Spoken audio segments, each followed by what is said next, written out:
ఈ రోజే డౌన్లోడ్ చేయండి. మీ ఫేవరెట్ షోస్ చూడండి. అవును సహస్ర, నీకు వాంతులయ్యాయి కదా, మరి నీకేం పులిపేం తినాలనిపించట్లేదా? నేను కడుపొచ్చినట్టు నాటకం ఆడుతున్నానని ఎవ్వరికి అనుమానం రాకూడదంటే కడుపొచ్చిన వాళ్ళకి ఉండే క్రేవింగ్స్ నాకు వచ్చినట్టు నటించాలి. లక్ష్మి, లక్ష్మి, వస్తున్నానమ్మా.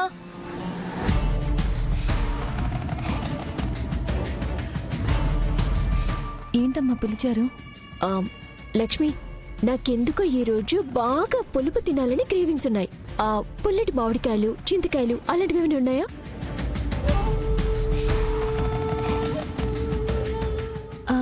అమ్మా చింతకాయలు ఉన్నాయి, తెమ్మంటారా? తీసుకురా.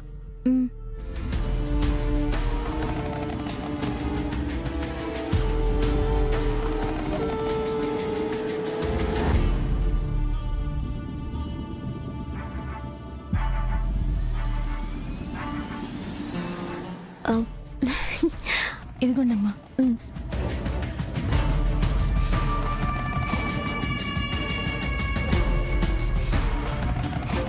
నాకు పులుపు అంటేనే ఇష్టం ఉండదు, కానీ ఇప్పటికీ డౌట్ రాకుండా ఉండాలంటే ఈ 4 రోజులు తినాలి, తప్పదు.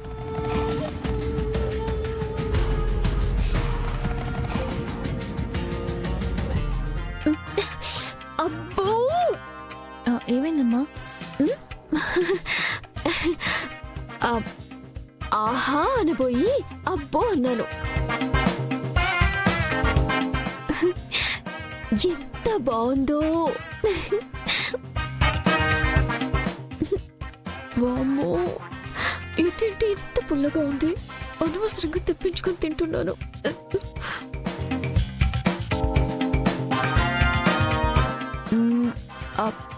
అవును లక్ష్మి, నీకు ఇలా పుల్లగా తినాలనిపించట్లేదా? నాకెందుకు పుల్లటివి తినాలనిపిస్తుందమ్మా?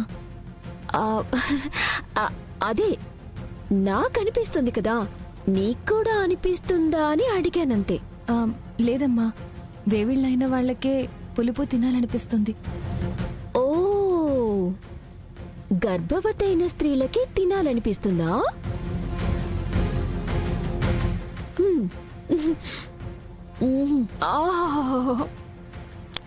ఎంత బాగుందో!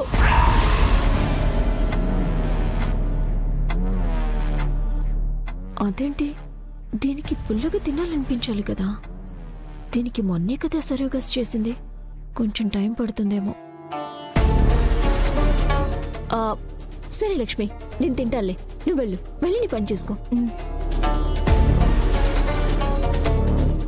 సహస్రేంటి ఇలా చేస్తుంది? అటువైపేమో పద్మావతి అత్తయ్య లక్ష్మి మీద ఎప్పుడూ లేని ప్రేమని కొత్తగా చూపిస్తుంది. సహస్రేమో నేను నిన్న పులుపు తినాలనిపించట్లేదా అని అడిగితే లక్ష్మి చేత చింతకాయలు తెప్పించుకొని తింటుంది. సంథింగ్ ఏదో జరుగుతుంది.